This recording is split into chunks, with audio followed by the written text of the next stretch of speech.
पेचीदगी के साथ इस बात को कर रहे हैं। यहाँ कुछ लोगों की जान गई, जश्न का मौका था। जिम्मेदारी डेफिनेटली हर घटना घटे, अभी हालांकि सर ने बोला कि नई रिपोर्ट्स देखी, पर अब मैं पुरानी चीज़ों में नहीं जाता। लेकिन ये जो घटना है बेंगलुरु की, और राज्य सरकार की तो डेफिनेटली जिम्मेदारी होगी। अभी हम इस पे नहीं जा रहे कि पिछली कौन सी घटना, अगली कौन सी घटना, आगे वाद विवाद की बात, मतलब जब आगे बहस में आगे बढ़ेंगे तो उसकी बात करेंगे। लेकिन इसमें चाहे बीजेपी हो चाहे कांग्रेस हो, वही एक दूसरे पे ही राजनीति की बातें आ रही हैं। आपकी तरफ से भी बयान आए, सिद्धरमैया साहब ने तो जो कहा वो तो बहुत गलत कहा ही कहा, लेकिन बीजेपी की तरफ से भी काफ़ी बातें कही गई। यहाँ मेरा प्रश्न सर सिर्फ इतना है कि आप लोग आपस में कुछ भी बोल लें, लेकिन ऐसी घटनाएं रुकती क्यों नहीं है? देखिए विपिन जी, समझना पड़ेगा कि लॉ एंड ऑर्डर की जो रिस्पॉन्सिबिलिटी है वह स्टेट गवर्नमेंट की है। और यह जो शेमफुल एक्ट वहाँ पे इंसिडेंट्स हुआ है, ट्रेजेडी हुई है, और इतनी बड़ी इंसिडेंट्स वहाँ पे हो गया, इतना बड़ा प्रोग्राम ऑर्गेनाइज हो गया, और अगर स्टेट गवर्नमेंट कह रहे हैं कि हमने तो परमिशन नहीं दी, तो ये तो एक कंप्लीट एक्नॉलेजमेंट ऑफ फेलियर है ना। आप 3 लाख लोगों का कोई प्रोग्राम हो रहा है, कर रहे हैं, कोई भी कर रहे हैं, और स्टेट गवर्नमेंट कह रही है कि हमसे बिना परमिशन लिए हो गया।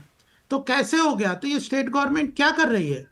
क्यों नहीं उसने उसको रोक पाया? ये तो अजीब बात है, बिल्कुल ही मतलब इररिस्पॉन्सिबिलिटी की भी हद है कि आप 3 लाख लोग वहां पे आ गए, आप खुद कह रहे हैं, और प्रोग्राम का कई दिन से अनाउंसमेंट हो रहा था, सोशल मीडिया पे चल रहा था, कार्ड बट रहे थे। अब कह रहे जांच करेंगे। अरे तो आप पहले क्या सो रहे थे? यही तो पूछ रहे हैं। इसमें राजनीति क्या है? दूसरी बात, जब ये इतना वो वहां पे ट्रेजेडी का इंसिडेंस हो रहा था, आप कंटिन्यू कर रहे हैं अंदर सेलिब्रेशंस, तो यह, और फिर आप उसके बारे वो उसका जवाब नहीं है। तीसरी बात, आप कह रहे हो कि हमने इसमें ऑर्गेनाइजेशन में नहीं है। अब आपके government official, CM, deputy CM वगैरह वहां पे मौजूद है, और फिर आप कह रहे हो कि हम इसमें इन्वॉल्व नहीं है। तो कैसे ये हो सकता है? मतलब इन चीजों को कब पूछना, इनका जवाब मांगना, उसके ऊपर जो जवाब मांगने को आपको कोई कहे कि ये राजनीति कर रही है, ये क्या राजनीति है? जवाब मांगेंगे, जवाब आपसे देना पड़ेगा, आपको रिस्पॉन्सिबिलिटी लेनी पड़ेगी। स्टेट गवर्नमेंट की जिम्मेदारी है, आपकी कोताही है, और फिर पूरी तरह से उसके बाद के जो बयान आ रहे हैं, मैं आज भी 1-2 चैनल पे बैठा था आपसे पहले, तो किस तरह के मतलब एरोगेंस और वो बिल्कुल तरह की बात करें। तो आपकी जिम्मेदारी है, एक्सेप्ट करिए कि प्रदेश सरकार की जिम्मेदारी है लॉ एंड ऑर्डर की। आपने पहले ध्यान नहीं दिया, इतना बड़ा इवेंट हो रहा था और आप सो रहे थे, आपको पता ही नहीं है कि इतना बड़ा इवेंट हो रहा है, और आप अब कह रहे हो कि अब हम जांच करेंगे, एसआईटी लगा दिया, कर दिए। तो आप पहले इतने दिन जी तक क्या कर रहे थे? इसका जवाब देना पड़ेगा। फिर जब ऐसी ट्रेजेडी हो गई, तो उसके बाद भी आप सेलिब्रेशन कंटिन्यू कर रहे हैं। उसके बाद फिर जिन लोग ऑफिशियल्स, जिन जो जिम्मेदार है, उनको आप पूरी तरह से क्लीन चिट दे रहे हैं। आपने अल्लू अल्लू अर्जुन अर्जुन के वहां पे जो हुआ था, तो उसको अरेस्ट किया था, ठीक है, किया था। तो आप यहाँ पे डी के शिव कुमार और सिद्धारमैया और होम मिनिस्टर के ऊपर क्यों नहीं एफआईआर लॉन्च कर रहे? क्यों नहीं उन्हें अरेस्ट कर रहे? क्या बात है? जवाब दीजिए ना। कांग्रेस के गवर्नमेंट के प्रदेश सरकार को इन चीजों का जी, जवाब देना चाहिए। ठीक है जो, हाँ कोताही है, ठीक। लॉ केयरलेसनेस है, और उसके बाद शेमफुली आप उसको विपिन जी, जी अलग जी अलग ठीक है, मैं ठीक है, आप दोनों की बात, आप विपिन दोनों जी की सिर्फ बात सुन ली। एक लाइन में रिबटल कर दूंगा मैं इनकी। बोलिए। विपिन जी, ये देखिए ना, ये राजनीति क्यों हो रही है उसका उदाहरण आपके ये सामने। उस राजनीति कहाँ है? कार्यक्रम मैंने में कौन सी राजनीति की, आप बताओ ना। मैंने एक तो बार आपसे अग्रवाल साहब मेरी बात पूछने सुन पे किया है। लीजिए। आपने नहीं ये नहीं, राजनीति आपको की हमने इतनी देर उस सुना, कार्यक्रम में अब आप महामहिम जवाब दोगे तो राज्यपाल फिर हम भी कर्नाटक देंगे। के आप ये थावरचंद बताइए गहलोत भी राजनीति मौजूद क्या थे। है? जब ये नहीं, आप कार्यक्रम इसमें चल रहा मुद्दा था, बता दो ना। उस मंच पर थावरचंद आप ये गहलोत भी बता मौजूद दो। थे।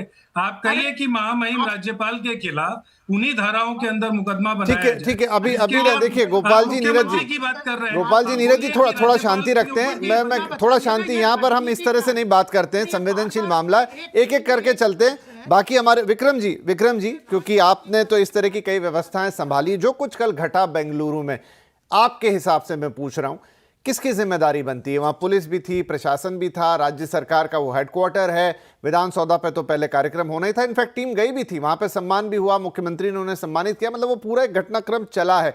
अब कोई तो मानेगा कि ये कहाँ चूक हो गई, चाहे वो आरसीबी ने ज़्यादा पासेस बांट दिए या राज्य क्रिकेट संघ ने वहाँ पर क्या किया, कितनी पुलिस थी, कम पुलिस थी, ज़्यादा पुलिस थी, क्या क्या हेडक्वार्टर पे मान लीजिए आपको दिख रहा है कि 2 लाख लोग आ गए हैं, आने 40,000 थे, तो पुलिस को कहीं दूसरे राज्य से लाना था, तुरंत कोई एक्शन क्यों नहीं लिया गया? सवाल तो बेअंत पूछे जा सकते हैं, पर आपके लिहाज से इस घटना का क्या विश्लेषण है, क्या हुआ वहां पर, कहां चूक गए? विपिन जी, विद्वान पैनलिस्ट को सभी को मेरा विनम्र नमस्कार। इसमें एक दो चूक हो तो मैं बताऊं, इसमें चूकों का सिलसिला है और सिलसिलेवार मैं बड़े संक्षेप में आपको बता रहा हूं। सब कह रहे हैं कि इनकी गलती है, उनकी गलती,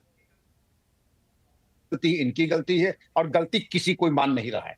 सबसे पहले कानून व्यवस्था जिम्मेदारी है राज्य सरकार और स्थानीय पुलिस की, वो अपनी जिम्मेदारी से भाग नहीं सकते हैं।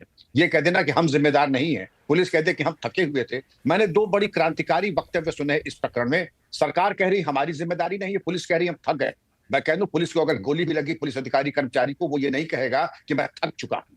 ये थकना पुलिस के मिजाज में नहीं है, पुलिस एक्ट के बिल्कुल विपरीत है। अगर उनको चाहिए था रिइंफोर्समेंट, बताया ये भी जाता है कि पुलिस ने परामर्श दिया था कि ये हम रैली संडे को निकलवाएं तो हमारी व्यवस्था ज्यादा अच्छी होगी, सरकार ने उसको अस्वीकार कर दिया। अब ये बात आती है कि अगर हम पहले जागरूक होते तो कर्नाटक हाईकोर्ट को सुओ मोटो कॉग्निजेंस लेकर के उसके बाद एफआईआर पंजीकृत नहीं होती, एफआईआर पहले ही पंजीकृत हो गई होती। बेंगलोर एक आईटी सिटी है, आईटी हब है भारत का, और बेंगलोर पुलिस भारत की सब पुलिस से ज्यादा अग्रणी है जहां तक आईटी एनेबल्ड है। क्या हमने ड्रोन का इस्तेमाल किया? क्या हमने एआई लगा करके सीसीटीवी के माध्यम से क्राउड का मूल्यांकन और डिजिटल हमारे स्मार्ट कंट्रोल रूम से उनके आधार पर हमने मूल्यांकन किया क्राउड का? जाहिर है कि हमने कुछ नहीं किया। कुछ लोअर पुलिस कर्मियों ने सीपीआर देते देखे गए, बच्चों को उठा के देते गए, उनको साधुवाद, उनको सलाम। लेकिन हम इससे बहुत अच्छा कर सकते थे। चूक नंबर 1, आपने क्राउड से कहा कि 7 बजे सुबह से सारे मेट्रो फुल और फ्री फॉर ऑल। आपने पब्लिक एड्रेस होता है अफवाहों को खंडित करने के, आपने ये कह दिया फर्स्ट कम फर्स्ट, प्रथम आवर प्रथम पावर, तो क्राउड हो ही जाएगा। इतना ज्यादा लोगों में क्रिकेट एक धर्म है हमारे देश में, और बेंगलोर में 18 साल के बाद अगर ये विजय हुई तो क्या प्रत्याशा कोई भी लेमैन हो सकता है? एक सब इंस्पेक्टर भी इससे अच्छा पुलिस का इंतजाम कर सकता था। हमारी इंटरनल सिक्योरिटी स्कीम होती है, उसका पूर्वाभ्यास हर महीने होता है। जी, शायद विक्रम सर का लिंक अभी डाउन हुआ, मैं आगे बढ़ता हूं। सतीश जी, अब कह रहे थे अभी नीरज जी और आया भी कि जांच कराएंगे, एक कमेटी बना दी गई है और उसकी जांच होगी, हालांकि कोर्ट ने भी संज्ञान लिया है। फिर देखिए, शायद हम सबको पता है कि ये बात थोड़े दिन चलेगी, आप और हम बात करेंगे और फिर ये रफा दफा हो जाएगी। लेकिन क्या, कहाँ से पकड़े ऐसी चीज़ों को? क्या इस पर मैं आपकी सिंपल एक पहली प्रतिक्रिया ही जानना चाहूँगा। देखिए, हम लोग इतना ज़्यादा राजनीति में मशगूल हो गए हैं ना, फालतू की बातों में, कि उसमें मानवीय संवेदना एकदम समाप्त हो गई है।